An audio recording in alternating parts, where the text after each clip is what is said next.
No Icatan.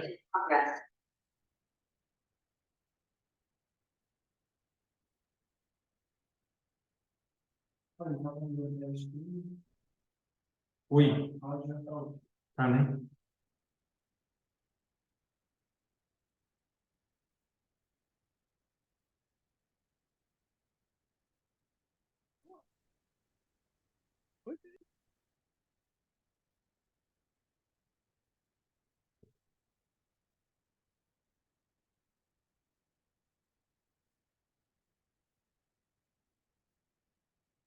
E aí, pessoal, graça e paz, boa noite. Tudo bem com vocês? Recording in progress.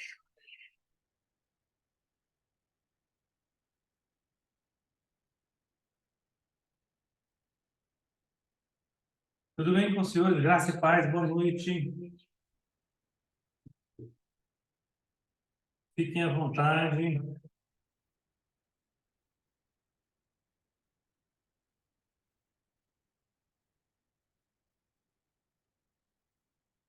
Espero que você esteja animado para a nossa reunião dessa noite.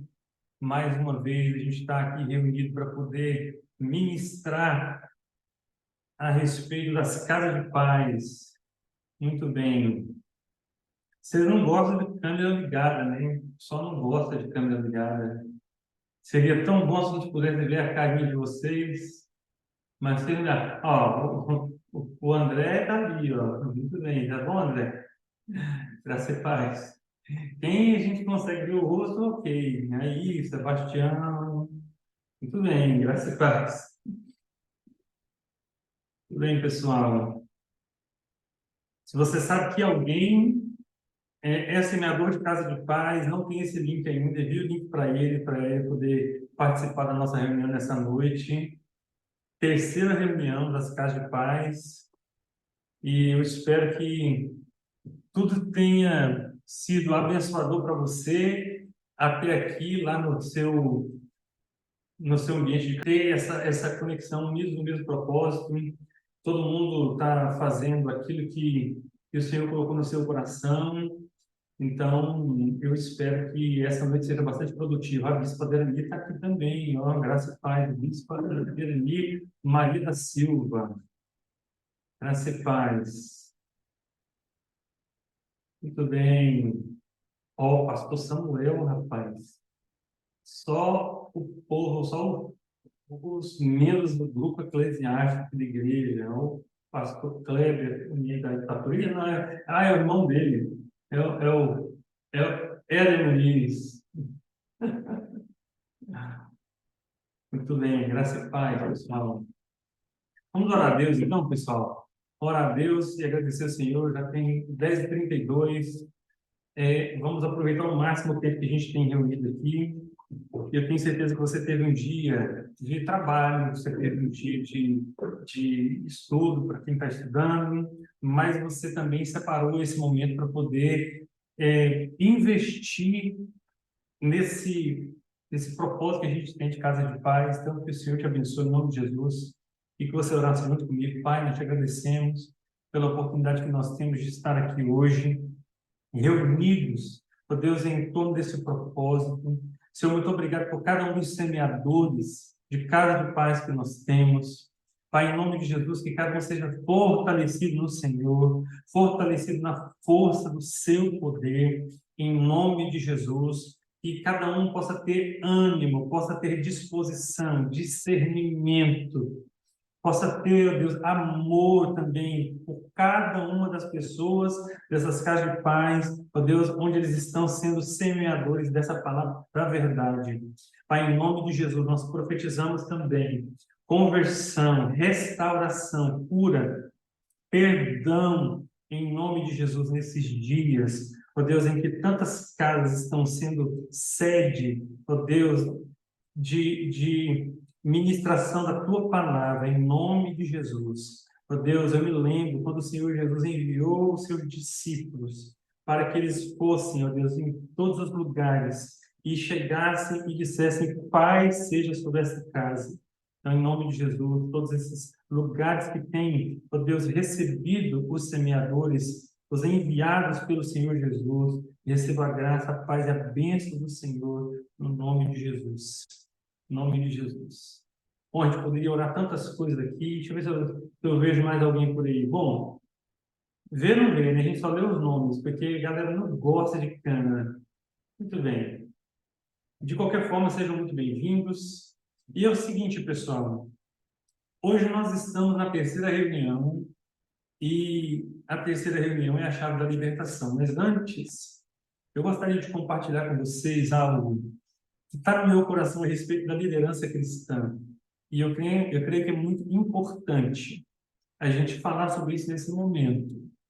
Casa de Paz, ela tem essa estratégia em várias vertentes. Se você é um líder de célula e está sendo semeador de Casa de Paz, ou se você é um membro de célula e está sendo semeador de Casa de Paz, o que vai acontecer?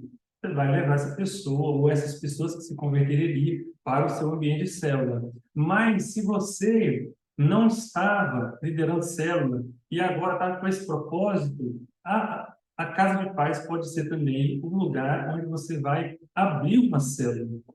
Então, serve para várias frentes de trabalho, para muitos propósitos. Você pode abrir uma célula, você pode levar essas pessoas para a sua célula. Mas, dentro disso também, nós temos tido a oportunidade de ver nascerem novos líderes na Casa de Deus. Pessoas que estão se dispondo para cumprir o chamado de Deus para a sua vida. Isso é muito bom. Tem uma coisa muito interessante que acontece quando as pessoas se dispõem a fazer aquilo que está no coração do Senhor, quando respondem ao chamado de Deus. Vai acontecer, obviamente, a multiplicação da graça de Deus, a liberação do poder de Deus. A cura vai acontecer, porque você vai estar proclamando essa verdade. Você vai estar no centro da vontade de Deus para a sua vida. Então, logicamente, isso vai acontecer da melhor forma possível. Então, hoje eu quero falar um pouco a respeito do papel vital do líder espiritual, que é aquele que vai inspirar a fé de outras pessoas. Eu quero que você abra o seu coração para isso. Eu vou te convidar para ler a Bíblia. Eu separei um texto da Palavra de Deus sobre isso, que está em 2 Crônicas, capítulo 32, para te incentivar a entender também o seu papel, para te incentivar a ser esse líder espiritual, mas também para te mostrar o papel desse líder espiritual. 2 Crônicas, capítulo 32, a gente vai ler alguns versículos aqui, e a gente vai falar da postura do rei Ezequias. Eu quero ler alguns versículos, eu vou ler até o versículo 8. A versão que eu uso da Bíblia é a Nova Versão Transformadora nesse momento. Se você quiser acompanhar comigo nessa versão também. O texto diz o seguinte, olha, depois de Ezequias ter sido tão fiel em todas essas situações, Senaqueribe, rei da Síria, invadiu Judá, cercou as cidades fortificadas, deu ordem para que o seu exército rompesse os muros.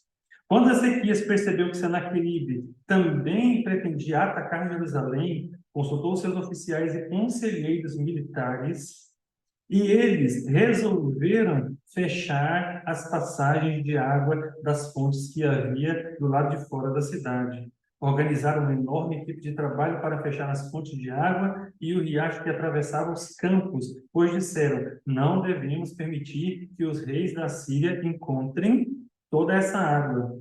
Então Ezequias se dedicou a reparar todos os trechos entre o muro que estava quebrado e construiu torres e fez outro muro do lado de fora do primeiro. Também reforçou o aterro da cidade de Davi e nomeou oficiais militares sobre o povo e os reuniu diante dele na praça junto à porta da cidade e os encorajou dizendo, sejam fortes e corajosos, não tenham medo nem desanimem por causa do rei da Síria e de seu exército poderoso, pois um poder muito maior está do nosso lado. Ele tem um grande exército, mas são apenas homens. Nós, porém, temos o Senhor nosso Deus para nos ajudar lutar as nossas batalhas, e as palavras de Ezequias deram grande ânimo ao seu povo. Você sabe uma coisa? Primeira coisa que eu quero dizer para você, que um líder espiritual, ele deve ser alguém que confia no Senhor e inspira os seus liderados. Se você puder tirar lá as coisas, aí os outros aí só colocar quando eu falar. Deixa só a primeira parte lá, está 2 Crônicas, capítulo 32, versículos 7 e 8. Tira o restante, isso, pode tirar. Tira tudo. Um líder espiritual deve ser alguém que confia no Senhor e inspira os seus liderados, inspira nos seus liderados esta confiança. Nós estamos falando com o rei Ezequias. Se você tiver curiosidade, eu incentivo você que faça isso, pega lá, 2 Crônicas, a partir do capítulo 29, você vai ver o início do reinado de Ezequias. E por que o texto fala aqui que, olha, depois de Ezequias ter sido tão fiel, o que Ezequias fez? Ele reconstruiu os princípios da palavra de Deus e ele chamou as pessoas para voltarem ao Senhor e adorarem de volta, porque os reis anteriores a ele tinham feito o que era mal aos olhos do Senhor. Isso tinha acontecido várias gerações de reis para trás, e Ezequias foi um homem que se levantou para chamar as pessoas para estarem na presença de Deus. Esta é a postura de um líder espiritual. Além de ser alguém que confia no Senhor, ele vai inspirar isso nas pessoas. Quando Senaqueribe, que era o inimigo, ele tipifica o inimigo, se levantou e veio contra o reino de Israel, aí acontece o que todo líder deve fazer quando vê o inimigo se levantando contra o seu povo. Ele, aqui no versículo 7 e 8, ele diz uma palavra: sejam fortes e corajosos, não tenham medo, não desanimem por causa do rei da Síria, que é o inimigo, pois ele tem um poder, ele é poderoso, mas um poder muito maior está do nosso lado, a confiança dele no Senhor. Ele tem um grande exército, mas são apenas homens. Nós, porém, temos o Senhor, nosso Deus, para nos ajudar nas nossas batalhas. Eu identifico algumas coisas que aconteceram com o Ezequias aqui. Número 1, ele não desprezou o inimigo. Ezequias, ele sabia que tinha um inimigo e ele não desprezou esse inimigo. A segunda coisa que aconteceu com Ezequias é o seguinte: ele reconheceu o poder desse inimigo. A gente não pode ignorar os ardis do diabo. Nós não podemos pensar que o inimigo está de brincadeira. E Ezequias não diminuiu a força do inimigo. Ele mostrou exatamente o que deveria acontecer. Ele tem o seu poder, mas alguém que tem muito mais poder está do nosso lado. Gente, o Senhor é todo poderoso. E no momento dos seus enfrentamentos, a necessidade que você tem é o quê? Mostrar para as pessoas que estão debaixo da sua orientação espiritual que elas podem, devem confiar no Senhor. E o comportamento correto de um líder diante dos seus desafios faz com que as pessoas encarem a realidade e que elas enfrentem essa realidade de maneira consciente. Irmãos, nós não precisamos esconder a realidade dos enfrentamentos espirituais para ninguém. Mas nós precisamos mostrar para essas pessoas que, embora o inimigo tenha algum poder, o Senhor tem todo o poder. Esse é o papel do líder espiritual. Você, como semeador de casa de paz, você está entrando na casa de pessoas que possivelmente não entendam essa força e esse poder de Deus, que o Senhor é todo poderoso, que ele pode vencer as batalhas que ele enfrenta estando do lado daquele que é mais forte. A inspiração de alguém que proclama essa verdade faz com que as pessoas também passem a acreditar nessa verdade, uma vez que é exatamente o que acontece. O comportamento do líder espiritual, ele precisa ser firme, declarando a verdade. Quando você for entrar lá, hoje nós vamos falar da libertação daqui a pouco, e você for declarar a libertação da parte de Deus, realmente você precisa mostrar essa confiança, inspirar essa confiança. Não duvide daquilo que Deus pode fazer. Você sabe uma coisa também? A gente não precisa ficar esperando. Será que ele vai fazer? Ou desejando que ele faça isso ou aquilo. Nós precisamos proclamar a palavra de Deus e permitir e ver, na verdade, o que ele vai fazer. Então, eu digo para você, confia no Senhor e proclama essa confiança, porque ninguém segue um líder temeroso, ninguém segue um líder que duvida, ninguém segue um líder que fica titubeante na sua atitude. Agora, o inimigo das nossas almas, ele nunca se dá por vencido. E ele vai sempre tentar encontrar uma forma para distorcer a realidade, sendo aquele que fez isso. Segundo Crônicas, capítulo 2, a partir do versículo 10, olha só o que a palavra de Deus fala aqui, ó. Assim diz Senaqueribe, rei da Síria: em quem vocês confiam para imaginar que sobreviverão quando eu cercar Jerusalém? Aí ele já começa a tentar intimidar o povo de Deus. A resposta de Ezequias, versículo 11. Ezequias disse: o Senhor nosso Deus nos salvará do rei da Síria. Ele mantém a sua posição firme, mas o inimigo não desiste. Aí ele vem, e no mesmo versículo 11 ele diz o seguinte: não é verdade. Ele está enganando vocês e os condenando a morrer de fome e de sede. Gente, o inimigo ele vai tentar dissuadir as pessoas da sua fé. Quando você proclamar a palavra da verdade, o inimigo vai sempre tentar soprar o contrário. Olha o que o inimigo falou depois que Ezequias proclamou. Ele disse: não é verdade. Ele teve a ousadia, a audácia. Satanás é audacioso. Mas, olha o que vai acontecer aqui. Versículo 12. Vocês não percebem que o próprio Ezequias destruiu todos os santuários e altares do Senhor, e ele ordenou que Judá e Jerusalém adorassem somente no altar do templo e queimassem incenso ali. Gente, ele está distorcendo a verdade.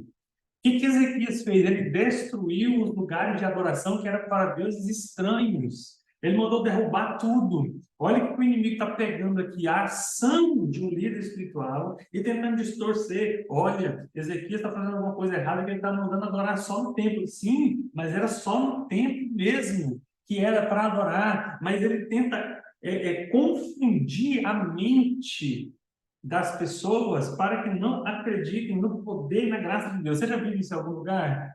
No Éden foi assim. Quando o inimigo, na figura da serpente, falou assim: é certo que vocês não vão morrer. E o inimigo, ele sempre tem as mesmas maneiras de agir, embora ele apareça de formas diferentes. Agora, o que ele vai fazer aqui adiante? Olha só.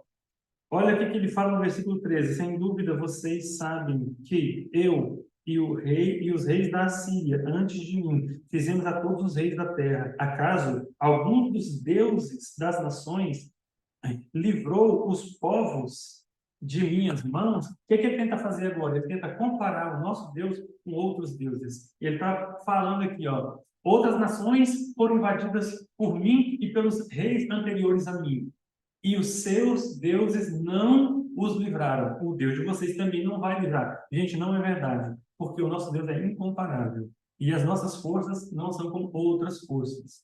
Nossa força vem do Senhor, que fez os céus e a terra. O inimigo vai argumentar e tentar entrar na mente das pessoas, tentar mentir para elas e convencê-las do contrário. E, mais do que isso, ele vai tentar usar uma linguagem que o povo conhece para se aproximar do povo. Olha aqui, ó, o que o versículo 15 fala: não permitam que Ezequias os engane, Não deixem se iludir por ele. Volto a dizer, nenhum Deus de qualquer nação foi capaz de livrar o seu povo das minhas mãos ou das mãos de meus antepassados. Muito menos o Deus de vocês os salvará do meu poder. Olha, versículo 16. Os oficiais de Senaqueribe zombaram ainda mais do Senhor, Deus, e de seu servo Ezequias. E o rei Senaqueribe também enviou cartas insultando o Deus de Israel e escreveu: assim como os deuses de todas as outras nações, vocês não foram capazes de salvar o povo das minhas mãos, também o Deus de Ezequias fracassará. E aí ele fala no versículo 18, os oficiais assírios trouxeram cartas e gritaram isso em hebraico para o povo sobre os muros da cidade, tentando amedrontá-lo para que fosse mais fácil conquistar a cidade. Por que eu enfatizo que ele quis dizer em hebraico? Pela linguagem do povo. É isso que eu estou falando para você. O inimigo tenta comparar Deus com os outros deuses. Ele tenta argumentar para entrar na mente das pessoas e convencê-las do contrário, e ainda tenta linguar uma linguagem próxima do povo para poder ganhar a confiança do povo. Mas mesmo sabendo que ele é derrotado, o inimigo não se dá por vencido e ele procura meios para que os crentes desconfiem de Deus e pequem. Por que eu digo desconfiem de Deus e pequem? Porque Deus está acima de qualquer tipo de suspeita. Nós não podemos duvidar de Deus. Nós não podemos incorrer o risco de pensar que o Senhor não nos livrará ou não livrará as pessoas que confiarem nele. Presta atenção numa coisa, irmãos. Quando você pregar o Evangelho, ou quando você aconselhar alguém, e essa pessoa não lhe atender, ou não der ouvidos à sua palavra, você fez aquilo que era certo, você compartilhou a verdade e você deu o caminho que ela deveria seguir, segundo a palavra de Deus. Se ela não ouvir e perecer, a culpa não é sua. Muitas vezes o inimigo tenta colocar um sentimento de culpa nos líderes. Ah, eu prego, a pessoa não se converte. Ah, mas eu oro, a pessoa não é curada. Ah, mas eu ensino e a pessoa erra. Mas isso, você tem que entender que entre você dizer a verdade e a pessoa recebê-la e fazer, existe uma distância. E a responsabilidade de ouvir a palavra e atender a palavra é de quem ouve, não de quem fala. Então, você fique livre de qualquer tipo de peso de acusação. O seu papel é falar a verdade. Como que você fala a verdade? Conhecendo a verdade. Como que você conhece a verdade? Conhecendo o Senhor, andando com Ele, descortinando essas verdades que estão na sua palavra dia e noite, para que você possa ser arauto, proclamador. E aí, o resultado é o Senhor que dá. Gente, como semeadores, lembra daquela parábola que a pessoa fala o seguinte: alguém plantou uma semente, e à noite, e foi lá e dormiu. E enquanto ele dormia, germinou a semente. E cresceu, se tornou uma árvore frondosa, deu muitos frutos. Com relação à semente, nós podemos fazer algumas coisas. Nós podemos plantar a semente, nós podemos regar a semente. Depois que nasce, nós podemos colher o fruto. Mas nós não podemos fazer uma coisa: dar o crescimento. Quem dá o crescimento é o Senhor. Então, você está semeando a palavra da verdade, você está aconselhando, você está dizendo a direção de como o princípio da palavra de Deus ensina a fazer. Mas atender é uma atribuição de quem ouve. E se dobra para isso. Os obedientes, obviamente, vão receber a palavra da salvação e vão ser livres de todas as suas agruras. Irmãos, fica tranquilo, que o Senhor é contigo e Ele tem colocado na sua boca a palavra da verdade. Agora, para encerrar essa parte e passar para a próxima parte, eu quero dizer para vocês o seguinte: a atitude correta de líderes espirituais, além de confiar no Senhor, é o quê? Oração. Olha aqui o exemplo de Ezequias. Nós estamos aqui no versículo 18. Não, versículo 20 agora. Então o rei Ezequias e o profeta Isaías, filho de Amós, oraram e clamaram aos céus. E o Senhor enviou um anjo que destruiu o exército assírio e todos os seus comandantes e oficiais. Presta atenção. Eu falei de confiança. Mas é o seguinte, nós temos que confiar no Senhor e também manter a nossa vida de oração. Quando você estiver exercendo a sua liderança lá no campo da sua casa de paz, ou aconselhando alguém individualmente, você vai manifestar sua confiança em Deus e a sua postura de liderança. Mas quando você estiver ausente dessa pessoa, ausente desses lugares, você precisa orar. Você precisa apresentar essas pessoas, esses lugares, o que está acontecendo ao Senhor, porque o Senhor é quem vai fazer com que se desatem os nós, com que se resolvam os problemas, com que as doenças sejam curadas. O Senhor é quem vai fazer isso. Então, atitude dos líderes espirituais, confiar no Senhor, inspirar essa confiança, mas oração. E uma outra coisa que eu quero dizer para vocês, foi assim que Deus deu vitória para Ezequias.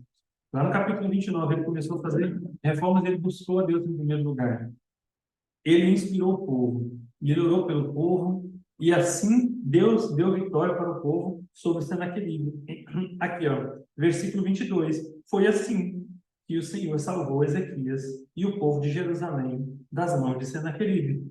E uma última coisa que eu quero dizer a respeito disso. Depois dessa situação, Ezequias passou por um momento de enfermidade, Deus o curou. Ele teve um orgulho no seu coração por conta disso, mas ele se arrependeu, buscou a Deus e continuou na presença do Senhor. E aí, no versículo 31, ele diz o seguinte, ó, no entanto, chegaram representantes da Babilônia para perguntar sobre os acontecimentos extraordinários que haviam ocorrido na terra. Deus se afastou de Ezequias para testá-lo e ver o que havia em seu coração, o que de fato havia em seu coração. Para quê, irmãos? Para que o Senhor pudesse observar se ele não estava se orgulhando. Nós temos que saber o seguinte: todo poder liberado, toda graça liberada pelas palavras que nós falamos, vem do Senhor e não vem de nós, obviamente não. Então, é isso que eu gostaria de compartilhar com você nessa noite, a respeito da postura do líder.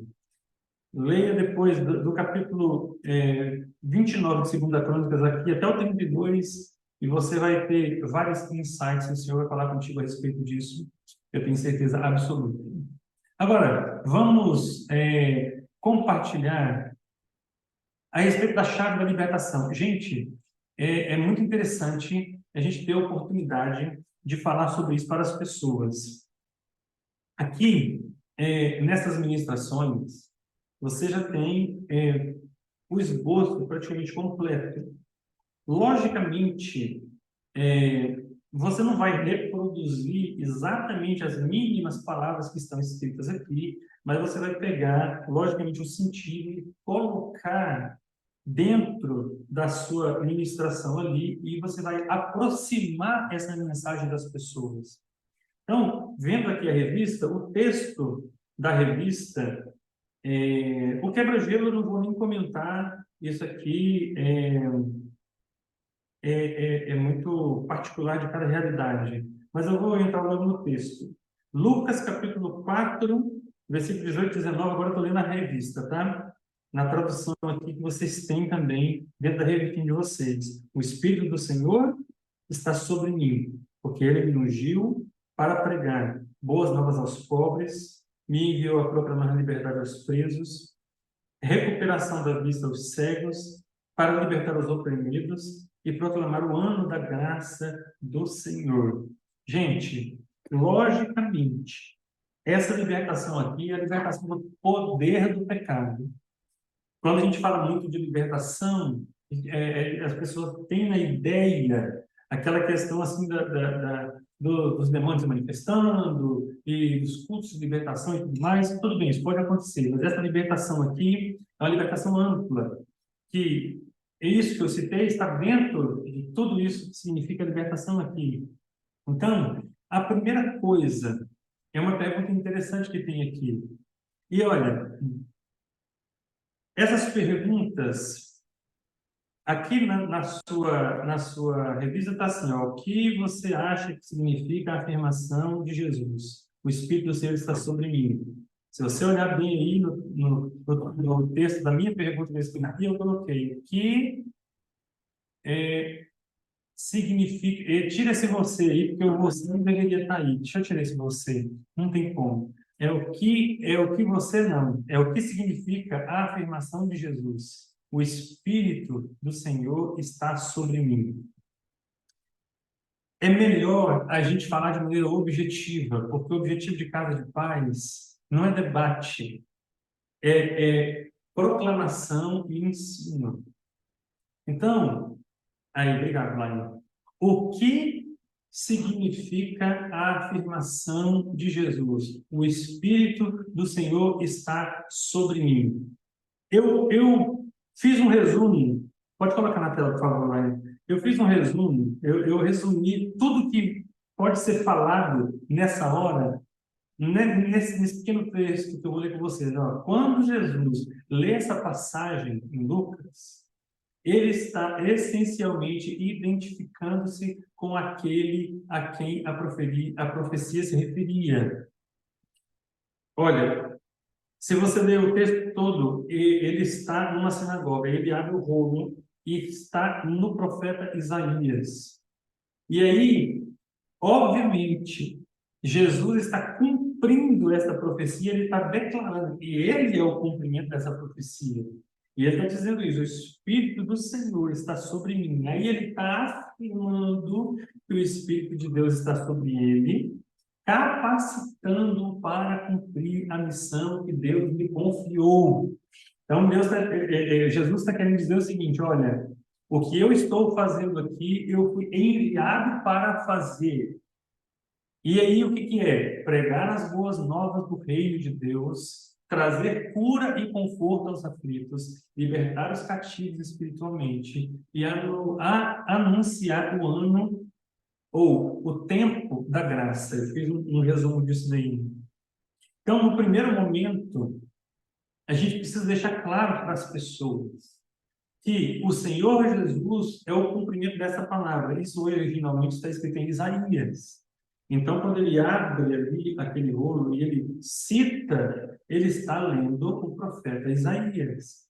Então, ele está dizendo: eu sou essa pessoa, eu sou aquele que vai pregar as boas novas, trazer o conforto para os aflitos. Eu sou aquela pessoa que vai libertar os cativos espiritualmente, anunciar o ano da graça do Senhor. Nesse primeiro momento, é muito importante nós dizermos que Jesus é quem pode fazer essas coisas e não há outro alguém que pode fazer isso. Se você, de repente, está dentro da casa de uma pessoa que é católica romana, ou que é espírita, ou que tem qualquer outro tipo de religião, ao ponto que você diz que Jesus é quem é capaz de fazer essa libertação e que o Senhor o enviou para isso, você já está dizendo, já subentende-se que Jesus é o caminho, ele é o meio, ele é o intercessor, ele é o mediador, como outro texto da palavra de Deus diz. Então, aproveite esse primeiro momento para você fazer essa declaração. Irmãos, lembra que eu disse agora há pouco a respeito da confiança. Nós não podemos ser tímidos. Tem muitas pessoas, eu tenho visto algumas pessoas, quando vão falar hoje, por causa do politicamente correto, por causa dessa dificuldade que a gente tem, às vezes, de declarações hoje, de pensar que a gente está querendo fazer lavagem cerebral nas pessoas, a pessoa fala assim: olha, com muito jeitinho eu quero te dizer isso e tal, tal, tal, escolhe as palavras. Irmãos, o evangelho precisa ser pregado. Logicamente, você não vai ofender ninguém, mas você vai dizer a verdade. Cristo foi enviado para anunciar e fazer isso. Ele é quem Deus enviou para fazê-lo. outro não pode fazer, não podia, não pode, não poderá nunca. Agora, no segundo ponto, a segunda pergunta. A primeira missão aqui que Jesus relata que ele relata ter é pregar as boas novas aos pobres. O que isso significa? E de que maneira isso se aplica a nós hoje? Tá vendo? Tá diferente da pergunta que está aí na sua revista, porque eu coloquei de maneira objetiva. Quando Jesus está declarando que a missão dele era pregar as boas novas aos pobres, o que significa isso? Como é que se aplica isso para nós hoje? E aí, simples também. E agora, todas essas declarações que nós vamos fazer a partir daqui, elas dão no mesmo lugar, mas elas são particulares no sentido de que você pode tocar em várias áreas da vida da pessoa, que vão lá dar, logicamente, no mesmo lugar, que é a libertação. Mas quando Jesus disse que veio pregar as boas novas, pode colocar o próximo, por favor. Ele estava se referindo aos espiritualmente necessitados e aos aflitos. Qualquer tipo de aflição, qualquer tipo de problema que a pessoa enfrenta na vida, mas principalmente também aos espiritualmente necessitados. Quem eram esses pobres aí? Os pobres de espírito. As pessoas que sabem que sem o Senhor Jesus, ou sem esse libertador, eles não podem vencer os seus problemas.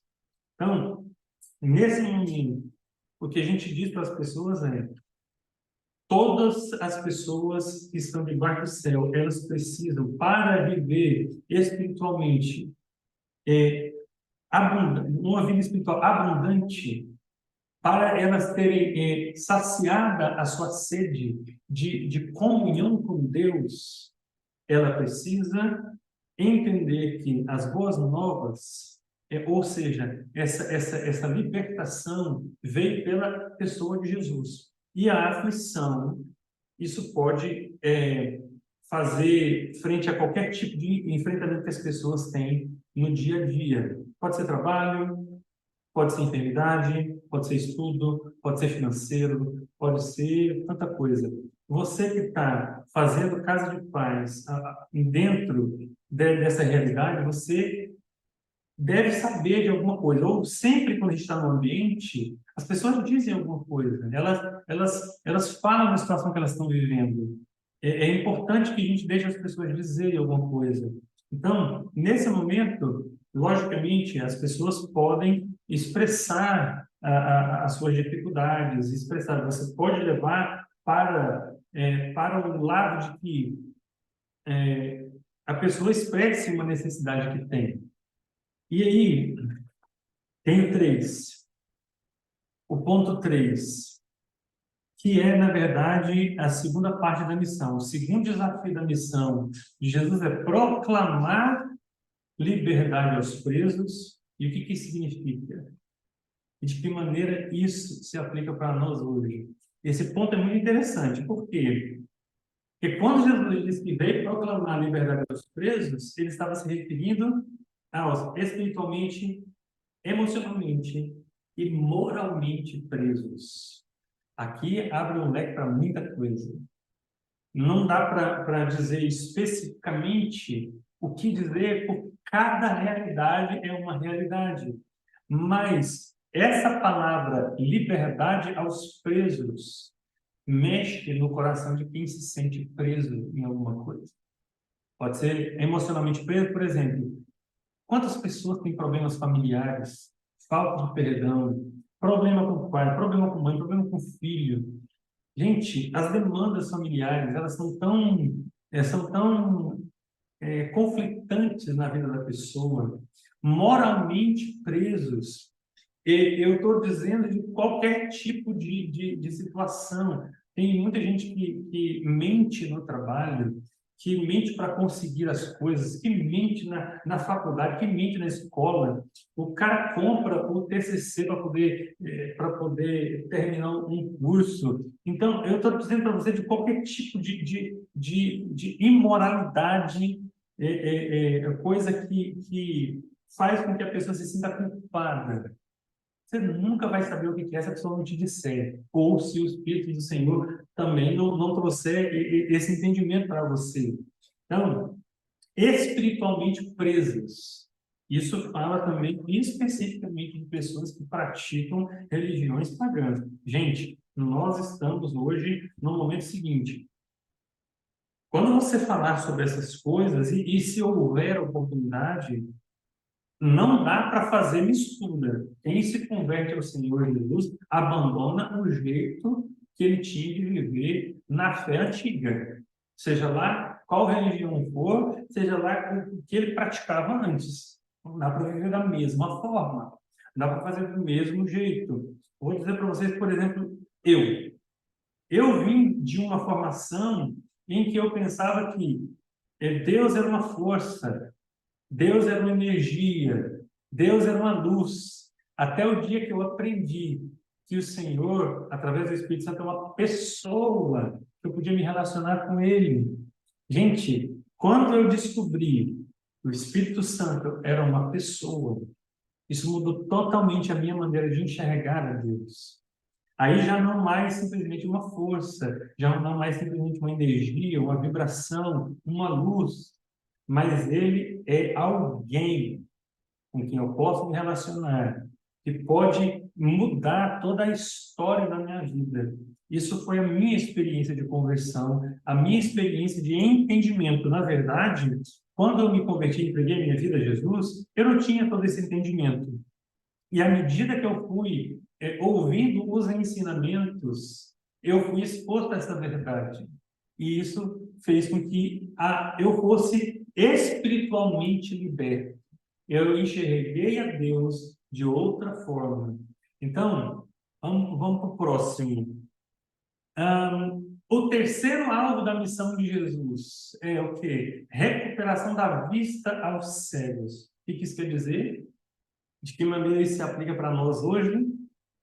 E olha, no contexto, e eu coloquei na missão de Jesus, recuperação da vista aos cegos, não se refere apenas à restauração física da visão, embora Jesus tenha realizado milagres de cura física. Eu quis colocar isso porque, quando a gente fala de cegueira, a gente vê Jesus curou alguns cegos, mas nós não estamos falando apenas disso, não que seja pouco. É maravilhoso que alguém que tinha perdido a sua visão ou que tenha nascido cego pudesse enxergar novamente, ou possa enxergar pelo poder de Deus. Mas essa afirmação aqui, ela tem uma dimensão espiritual e simbólica mais profunda. O que é? Ela é restauração espiritual da compreensão. Os olhos espirituais da pessoa vão se abrir para ela não compreender mais a Deus da forma natural. Lembra-se, Jó falou isso, né? Eu te conheci de ouvir falar, mas agora te vejo nos meus olhos. Ele estava falando de quê? Da sua compreensão espiritual. Transformação pessoal. Porque quando se abrem os nossos olhos espirituais, a gente muda a nossa maneira de ver. Não dá mais para ser da mesma forma. Olha, eu estava ministrando um dia desse, numa macrocélula, e eu estava falando a respeito da mudança que Cristo faz, e eu cheguei num ponto onde eu disse o seguinte, que muitas coisas nós aprendemos porque os nossos líderes ensinam, porque as pessoas, os nossos amigos que já são crentes há mais tempo falam para nós, mas muitas coisas nós aprendemos com o próprio Deus, Ele que ensina para nós. E aí, alguém fez assim uma cara de surpresa ou de concordância, na verdade. Eu falei: você queria falar alguma coisa que o Senhor te ensinou, que ninguém aqui te falou? Gente, o cara levantou, veio à frente, pegou o microfone e ele foi falar como ele era agora como marido, que o Senhor tinha ensinado a ele a dar o valor que a esposa dele realmente merecia.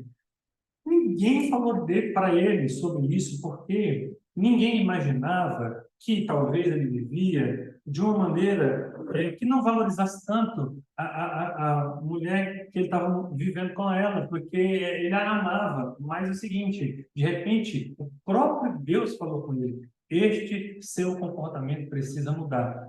Então, houve uma transformação lá onde você está, na sua casa de paz. Quando você falar sobre isso, os olhos de muitas pessoas vão se abrir. Pode ser que do dia para a noite, ou assim, de uma reunião para outra, você chega lá e a pessoa entendeu, ela mudou. Gente, eu vou falar uma coisa para você que não estão escritas, não está escrita em apostila, não está escrito na Bíblia, talvez assim, não tem livros ensinando isso, mas o rosto das pessoas muda. E a gente vê na cara da pessoa que ela mudou. Eu já percebi muitas vezes que as pessoas se converteram por causa do jeito de olhar, porque é totalmente diferente. O semblante da pessoa que serve a Deus é outro semblante. Tem mais uma coisa aqui, ó, discernimento moral. A pessoa, ela passa a entender o que deve, o que não deve fazer, como ela não deveria se comportar, ou como agora ela deveria se comportar. Logicamente, todos vocês passaram por essa experiência também, quando se converteram, de repente você, bom, agora isso aqui na minha vida precisa mudar. Quem te disse? Os seus olhos se abriram.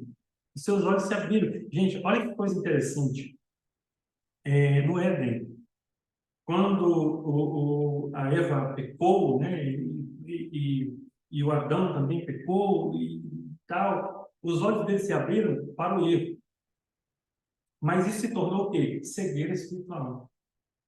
Eles perderam a compreensão espiritual, eles regrediram na sua posição pessoal e eles perderam o discernimento moral. Isso aconteceu com eles.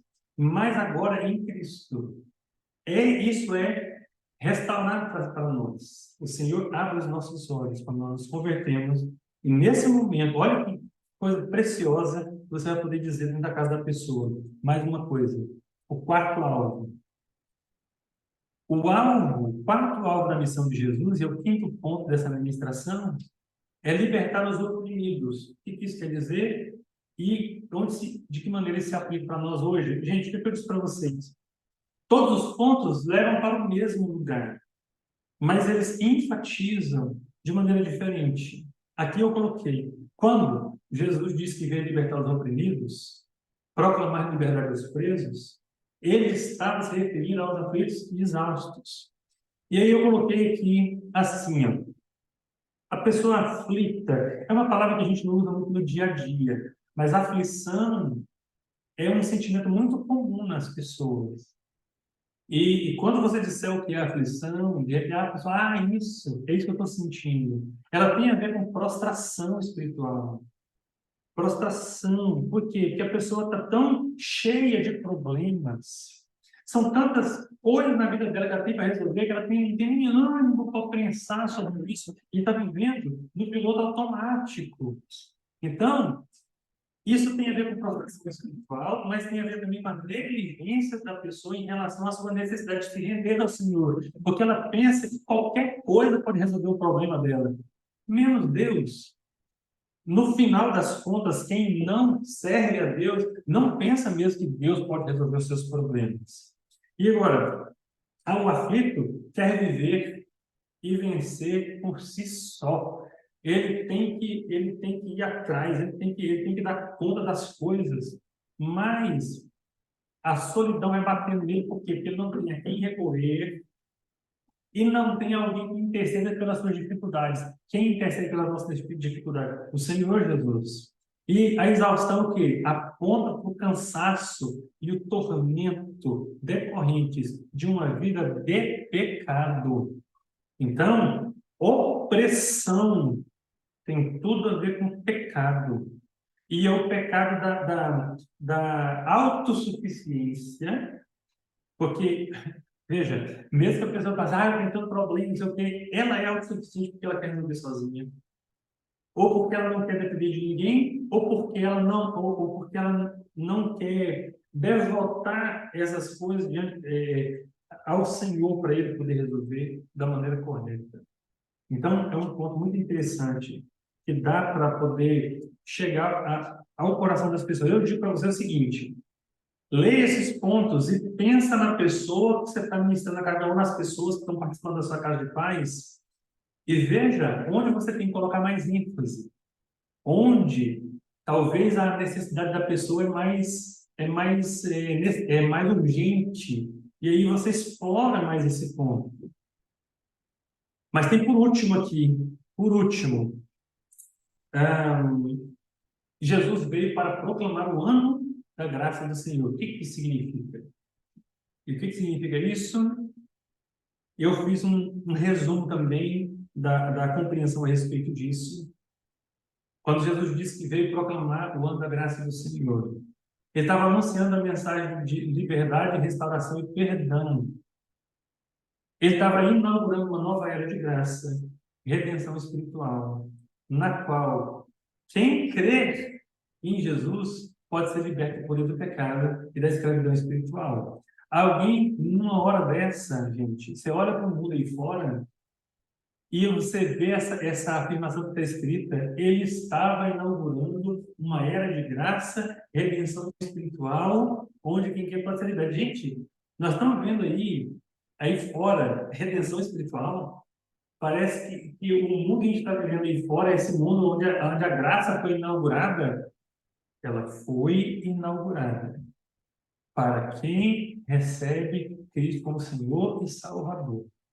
Eu digo para você que o mundo em que nós vivemos, nós que temos Cristo como Senhor e Salvador, não é o mesmo mundo que as pessoas que não creem estão vivendo. Porque o mundo vai de mal a pior. E nós estamos indo para a glória. A gente sabe para onde a gente está indo, a gente tem destino futuro certo, e é na presença do Senhor para sempre. Você pode dizer amém? Quem dá glória a Deus aí, sacar, dá um grito aí, irmão. Dá um grito, aleluia. Aleluia, glória a Deus. Sabe por quê? Deixa eu ver a cara de quem está gritando aí. Deixa eu ver, dá um gritinho. Põe aí lá, deixa eu ver. Dá graças a Deus, irmão. Você fica alegre por saber que Jesus é o seu Senhor e seu Salvador de verdade? Você tem essa certeza no seu coração ao ponto de entender que se você for questionado numa hora dessa, que é a hora das pessoas falam assim, ah, mas e os assassinatos? Eu estava agora acabando de ver um documentário que saiu aí, um negócio de Isabela Nardoni, que foi jogada pela janela do apartamento, mas foi estrangulada antes e tudo mais. E estava vendo uma outra pessoa que foi morta, o coração foi arrancado, arrancaram o intestino para fora. Gente, que mundo é esse? Que graça é essa? Pois é, uma coisa para você. Todas as pessoas que recebem Cristo como Senhor e Salvador são anunciadoras dessa graça e podem fazer, inclusive os assassinos, os perdidos, correm atrás das suas decisões de praticar o mal e passam a praticar o bem. Olha, se Jesus veio para os perdidos, é para isso mesmo que ele veio. Que ele veio. Então, nesse momento aí, ó, as pessoas que recebem Jesus têm a oportunidade de experimentar a restauração completa por meio da mensagem de Cristo e do seu sacrifício. Então, irmãos, essa lição de libertação é uma grandíssima oportunidade que você tem para poder anunciar as boas novas de maneira completa. A pregação do Evangelho, ela tem a ver com a vida, obra, morte e ressurreição de Jesus. E aqui você pode, tanto falando sobre isso, pode exemplificar o comportamento de Jesus e tudo que pode ser relacionado a essa nova era de graça e redenção espiritual inaugurada. Jesus veio para tirar os fardos das nossas costas. Eu tinha uma dificuldade grande para dormir quando eu não tinha Jesus. Não que eu não dormisse, mas eu demorava a pegar no sono. Por quê? Porque todo dia, quando eu deitava, eu começava a pensar no que tinha acontecido no dia todo, no dia todo, no dia todo. E às vezes eu voltava no dia passado, e às vezes vinha na semana, ia no mês, e eu começava a pensar, e aquilo não deu certo, e aquilo aconteceu, meu Deus do céu, onde é que vai dar isso e tudo mais. E até que eu conseguia pensar, e me dava angústia, isso na hora de dormir. E no dia da minha conversão, hoje é dia 21, dia 19, sábado passado, eu completei 31 anos de convertido. Eu me converti dia 31 dia 19 de agosto de 1992. Dia 19 de agosto agora fez 31 anos. Então, fez 31 anos que eu dormi a primeira noite, em paz. Eu experimentei essa nova era de graça e redenção espiritual. Porque eu não precisei ficar checando o que aconteceu no dia, na semana. Sabe o que eu avaliei disso depois? Gente, Jesus, ele apagou meu passado, eu nasci de novo. Eu nasci dali. Então, não é que eu não tinha memórias da minha vida, mas assim, aquilo que me angustiava passou pelo crivo do perdão do Senhor e eu pude deitar e dormir. Você sabe que até hoje eu durmo bem, tranquilamente, eu deito e durmo. Eu deito e fico pensando em nada, não. É, minha esposa sabe bem disso. Quando eu deito a cabeça no travesseiro, ela fala assim: amor, já era muito tempo. O amor já está dormindo há muitos anos. Porque está em paz com Jesus. Isso foi uma marca da minha conversão, da paz que o Senhor trouxe para o meu coração.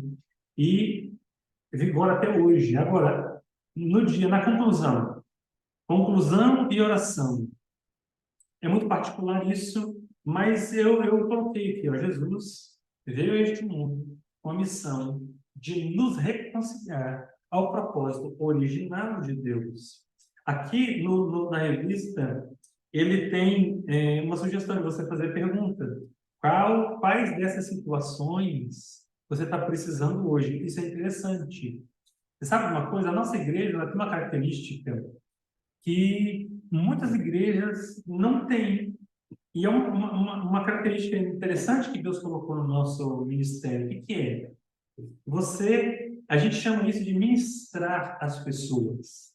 E é essa hora aqui, ó. O que é o ministrar ao coração da pessoa? É você fazer a aplicação daquilo que você pregou com a realidade da pessoa e levá-la a meditar nisso. Isso é o ministrar a pessoa.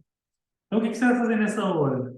Você vai levar a pessoa a identificar quais desses pontos são os pontos que ela mais necessita e dizer para ela: o Senhor Jesus está aqui para te abençoar. Ele está aqui para te libertar, para abrir os seus olhos. Ele está aqui para abrir as prisões que você tem. Ele está aqui para fazer com que você experimente toda essa novidade de vida. Gente, eu tenho certeza que muitos de vocês vão ver as pessoas chorarem nessa hora, ou as pessoas dizerem aonde elas estão presas e o que elas precisam para mudar. Meu irmão, escute o que essa pessoa diz, ore com ela, se identifique com a necessidade dela e deixa Deus ser Deus nesse momento ali, entrar na casa dessa pessoa e transformar a realidade dela. É uma oportunidade grandíssima que nós temos. Eu sei que eu quero fazer um comentário também. Evangelismo não é só um período. Nós não estamos em um período de evangelismo apenas. Evangelismo é a realidade de todos aqueles que conhecem Jesus e foram chamados por Ele. Essa é a nossa realidade. Mas nesse momento nós estamos com uma estratégia onde a gente vai aplicar esse princípio. Então vamos aproveitar esse momento. Eu queria orar com você nesse momento, agradecer a Deus pela sua vida, agradecer a Deus pela sua disposição, pedir ao Senhor que renove suas forças, pedir ao Senhor que faça com que você experimente essa alegria de ver as pessoas se converterem debaixo da palavra da sua pregação. Isso vai ser maravilhoso. Que o Senhor te use, que o Senhor faça com que a verdade do Evangelho flua da sua boca de uma maneira que as pessoas possam experimentar realmente uma vida transformada. Amém? Vamos orar? Você pode fechar seu olho onde você está aí e pedimos ao Senhor juntos isso? Pai, em nome do Senhor Jesus, nós te agradecemos pela oportunidade que nós temos, Senhor, de sermos anunciadores da tua palavra. Deus, que privilégio nosso. Podemos anunciar a salvação no nome de Jesus. Primeiro, porque nós experimentamos, e depois, porque nós nos tornamos arautos dessa verdade, anunciadores. E como nós estamos dizendo no meio desse projeto, semeadores. Pai, em nome de Jesus, que cada um possa permanecer firme na sua decisão de proclamar essa verdade. Ó Deus, em nome de Jesus, nós repreendemos toda ação maligna contra as pessoas, a mente, o coração das pessoas que estão recebendo essa semente. Em nome de Jesus, nós repreendemos, anulamos toda a ação maligna. Ó Deus, e declaramos, cada um dos nossos irmãos serão bem-aventurados e firmes nessa proclamação. Ó Deus, que a consciência de liderança cristã dos meus irmãos seja uma consciência nítida, limpa, livre, em nome de Jesus. Que a graça do Senhor seja multiplicada sobre cada um, em nome de Jesus. Ó Deus, onde existe uma casa de paz, que nós abrimos esses dias, ó Deus, seja liberada a tua graça, teu poder, tua unção, no nome de Jesus. Amém. Olha, pessoal, eu quero dizer para vocês o seguinte: se por algum motivo você está aqui assistindo e ainda não começou, ou você tem qualquer tipo de dificuldade lá na sua casa de paz, não desanima. Inicia quando você tiver tudo organizado ali, ou então compartilha com o seu pastor, com o seu líder, o que está acontecendo, os enfrentamentos que você está enfrentando, mas lembre-se, a palavra do Senhor é a, a, a arma que você tem para lutar contra o inimigo. E o Senhor te deu essa autoridade, te deu essa unção para você ir em nome dele, pregar, anunciar e ver a transformação de Deus no nome do Senhor Jesus. Amém? Quem diz amém? Glória a Deus. Deixa eu ver essa cara de vocês. Eu consegui. O rostinho, deixa eu ver se os rostinhos estão tão bons aí, tão alegres. Graças a Deus. Irmãos, que o Senhor te abençoe em nome de Jesus. São 11h30, né? 11h31. Vamos encerrar agora. Deus te abençoe em nome do Senhor Jesus. Lembre-se que nós vamos ter novamente a ministração às 22h30. Você tem uma semana poderosa em nome de Jesus. Ministra a sua casa de paz com toda força, com todas as poder em nome de Jesus. Amém? Amém. Graça e paz, pessoal. Muito obrigado. Deus abençoe. Amém. Graça e paz. Semana abençoada. Amém.